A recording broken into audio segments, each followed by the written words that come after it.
breaking down the deals, data, and disruption shaping global markets. You're listening to The Daily Ledger with Dennis Sert.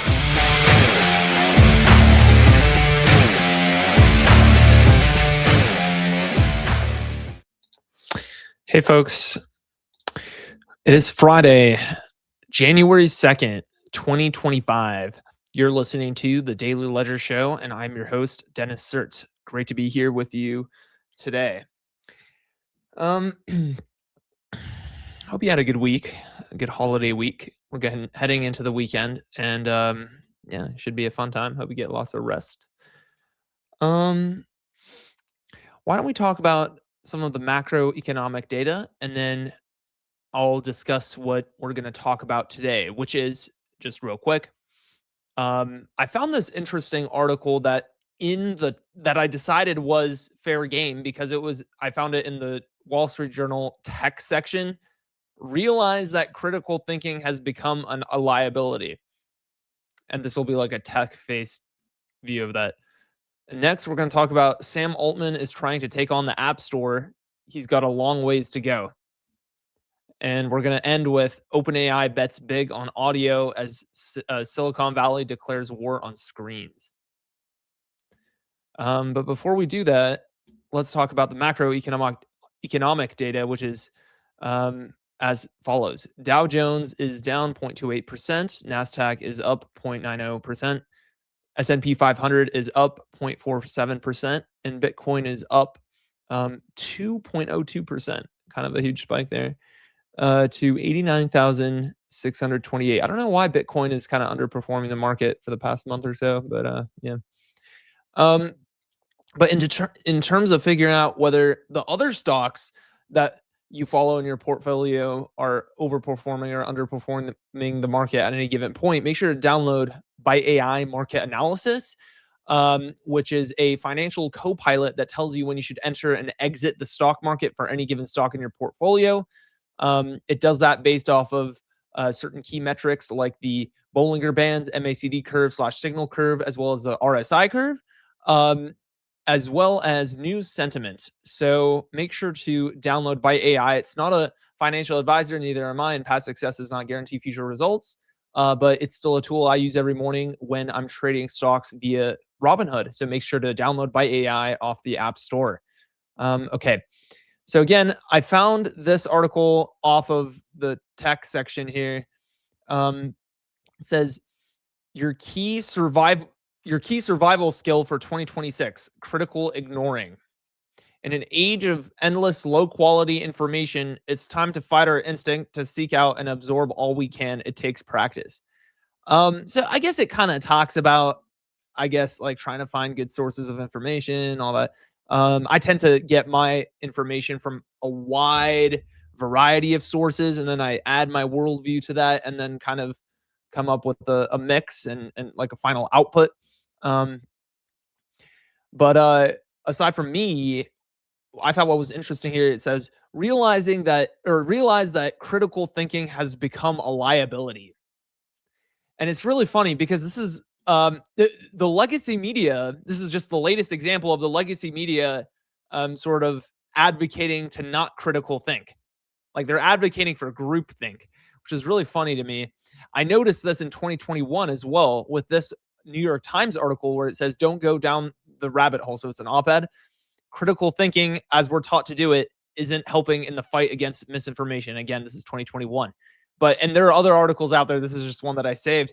But it's really funny to me how it's almost like this desperation. It's like that's coming from the legacy media that says like, oh, don't make sure not to trust anyone but us. Oh, I mean, it's like I don't have Stockholm syndrome, right? Like I'm gonna go to whoever I want, and then I'll figure out what's right. It's like I'm not gonna just like blindly trust you. I'm gonna get your information. Don't get me wrong, but then I'm gonna sort of form my own opinion and conclusion off of that, right?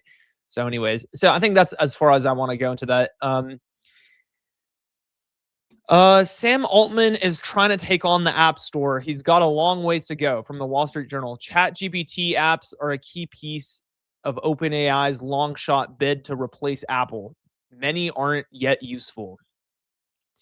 It's by this author, Rolf Rolf Winkler, and I guess he or some of his colleagues kind of like personally tried out some of these apps in this article. So as you know, ChatGPT has been adding like capabilities or like app integrations like Instacart, like Uber, Spotify into the ChatGPT app. And you can see a screenshot of that here where I guess the user said at Uber, show price estimates for a ride from 201, California to the airport. And then I guess it did it for him or her or for them. And then it says request an Uber, right? So you can click it and then I guess it requests it for you automatically. Or it's more seamless in requesting it. But nonetheless, that's the basic flow. And I have a few things to say about this. So here's the thing, right? So just imagine how difficult it is for just take like a boomer, right?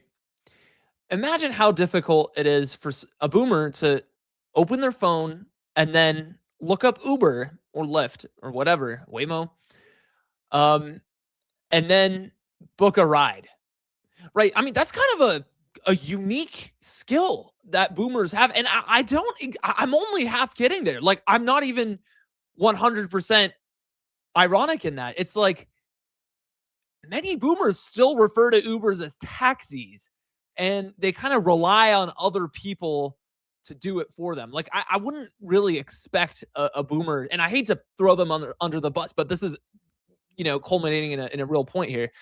But it's like many boomers don't really know how to use Uber. They often don't even refer to it correctly, right? Calling it a taxi. And then, so you have that camp of people who can't even use Uber. Then you have the camp of people, which I would argue would only is a subset of the camp of people who are able to use Uber. So what I'm trying to say is, of the people who use ChatGPT, 100% of them have to be able to use Uber as well. Like, nobody who can't use Uber or doesn't know how to use it will be using ChatGPT, right? So it's a full subset like that. All right. So everyone who uses Uber, or everyone who can't, nobody who uses, who can, oh my God, nobody who doesn't know how to use Uber will use ChatGPT. That's my point. Okay. Now imagine, of the ChatGPT users, who is savvy enough to write what this person wrote here, which is at Uber, show prices of estimates. Like, imagine all the normies who use ChatGPT. I think the current amount is 800 million. How many weekly active users are there for ChatGPT? I think the number is 800 million. It's something big. Okay, so while that runs, I'll continue. 800 million. Okay, I was correct. So of the 800 million weekly active users of ChatGPT, you can imagine that almost like a majority of them are normies, okay? Like, they're not tech savvy. They're not, I mean, sure, they can order an Uber, right? And they can hang out, have fun, all that. They can watch Stranger Things. But, my point is this: how many people who use ChatGPT are going to be able to write at Uber and to write a command? Nobody. There is no normie that I know or that I can even imagine that will write that will order an Uber in this fashion, writing the at command to invoke an app and then writing the correct app, Uber, rather than Spotify or Instacart or whatever, and then write the command you want it to do. No. This is the wrong direction to go in OpenAI. Now, it may be a correct direction in that you want to kind of, from the 10,000 foot view, you want to integrate apps, but this at Uber nonsense, no normie is going to use it. Now, I can use this because I'm not a normie. I'm a tech savvy guy. I mean, I have a background in CS, and I was a CTO and CEO of technical startups. So I am not a normie. I will be able to use this. Now, you have to be able to make the distinction, though, right? Because everyone on OpenAI is thinking like me, oh, I'll be able to use this, right? But you have to make the distinction. No, will the normies who are using my product be able to do this? And the answer is no. No normie will say at Uber, show price estimates from a ride from wherever to San SFO. Okay. Like how dumb can you get? You need to know your audience. You have to know your users. Okay. And then, like, to even make it crazier, imagine the boomer now, not even the normie ChatGPT user. I'm talking about the boomer who doesn't even call Uber by its correct, company name. They call it a taxi and cannot book an Uber successfully via their, latest iPhone or whatever, right? I mean, how do you not see this? Like, how do you not see the irony here? Like, if you really want, and what's ironic really is that in this article, it's really talking about how Sam Altman is trying to take on the App Store as if they're going to be competitive. No, not like this. You don't take on the App Store with at Uber or at Instacart or at Spotify. All right. OpenAI bets big on audio as Silicon Valley declares war on screens. TechCrunch. So here's my take on audio AI. I've tried OpenAI real time, and I'm talking about for enterprise APIs, like your startup, right? I'm not just talking about the ChatGPT app. I've tried Retail, I've tried Bland, I've tried Vappy, I've tried OpenAI real time, and I've integrated them all into working apps. And I've decided that Retail is the best, just because of how well it responds to curveballs, interruptions, kind of the latency, better voices. I just like it all around. I think all of the.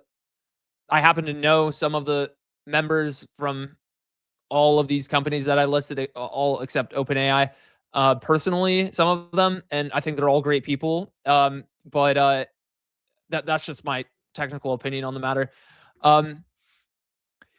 That being said, I want to take a moment and I don't want to throw OpenAI real time under the bus, but it has to be said. They suck. They suck. I don't know why. I thought it was supposed to be the next coming of Jesus, to be honest. OpenAI real time. Everyone, whoa, OpenAI real time is gonna completely turn everything around. We're gonna make millions off OpenAI real time. No. OpenAI real time was a dud. Okay, whatever they're serving up in their API is not the same as what they're doing with ChatGPT voice mode. ChatGPT voice mode is actually good. OpenAI real time is not. I don't know why. It's different. Okay. Now that being said, talking about ChatGPT real voice mode, I like it quite a bit. I haven't used Siri for like 5 years. I haven't used Siri in almost 10 years. 10 years, really. Yeah. I've been using ChatGPT voice mode pretty regularly. I use it like twice a week. Okay. I don't really use a lot of stuff outside of like coding tools and stuff, right? Like religiously, like every minute, every day. Like I use Cursor every minute of every day. Like, and I almost don't use anything else. You know what I mean? So, when I say I use ChatGPT voice mode twice a week, I mean that's kind of a high bar. So nice job. And I use it when I need to like, win an argument or something or a discussion. If I needed to double check a historical fact or if I need an opinion or if I need whatever, right? It's very useful and it's very quick. So that's why I like it. But like I said, OpenAI real-time API, something's off with that thing. I wouldn't get near it with a 10-inch pole. All right, we're going to end it here. Yesterday's show was kind of long, so I want to keep this short. Make sure you download Byte AI as a financial co-pilot off of the App Store, and I hope you have a great weekend. Have a good one.